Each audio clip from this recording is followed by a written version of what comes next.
ካፕከት ላይ ጀማሪ ኤዲተር ከሆናችሁ እነዚህ 7 ነገሮች አታድርጉ። የመጀመሪያው ኤክስፖርት ስታደርጉ በ720 ሳይሆን በ1080 ፐር ሰከንድ ፍሬም ፐር ሰከንድ አድርጉ።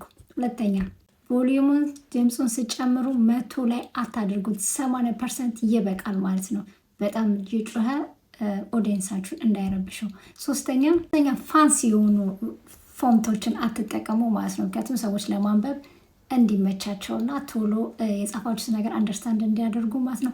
ፋንሲ ፎንቶችን አትጠቀሙ። አራተኛ ደግሞ ትራንዛክሽኖችን ሙሉ ቪዲዮዎች ላይ በብዛት አታድርጉ ማለት ነው። የተወሰነ ቦታ ላይ ብቻ የተወሰኑ ትራንዛክሽኖችን አድርጉ።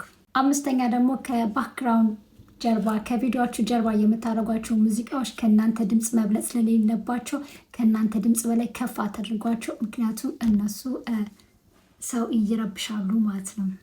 ስድስተኛው ደግሞ ኦሬሽን ነው። ለምንድን ነው ቪዲዮ እየሰራችሁ ያለሁት? ለቲክቶክ ነው? ለኢንስታግራም ነው? ለምንድን ነው? የፕላትፎርሞችን አይታችሁ ለፕላትፎርሙ አስፔክት ሬሽዮን ማስተካከል ትችላላችሁ ማለት ነው። ለምትፈልጉት ፕላትፎርም አድርጋችሁ ማለት ነው። ሰባተኛና የመጨረሻው ደግሞ የሚሆነው ሁክ ነው። ሁክ የሚለውን ስታዩ እንግዲህ ሁክ አትጠቀሙ ልትለን ነው ብላችሁ ታስቡ ገምታለሁ። ሁክን ያስገባሁት ሁክ ሳታደርጉ ቪዲዮችን እንዳትጀምሩ ለማለት ነው። ሁክ በጣም ጠቃሚ ነገር ነው። ቪዲዮችን ስጀምሩ ሰዎች ጓጉተው ቪዲዮችን ክሊክ አድርገው እንዲገቡ ሁክ መጠቀማችሁን እንዳትረሱ ማለት ነው። የቪዲዮ ጠቃሚ ሆኖ ካገኛችሁት ፕሊዝ ላይክ እና ሼር ማድረጋችሁ እንዳትረሱ።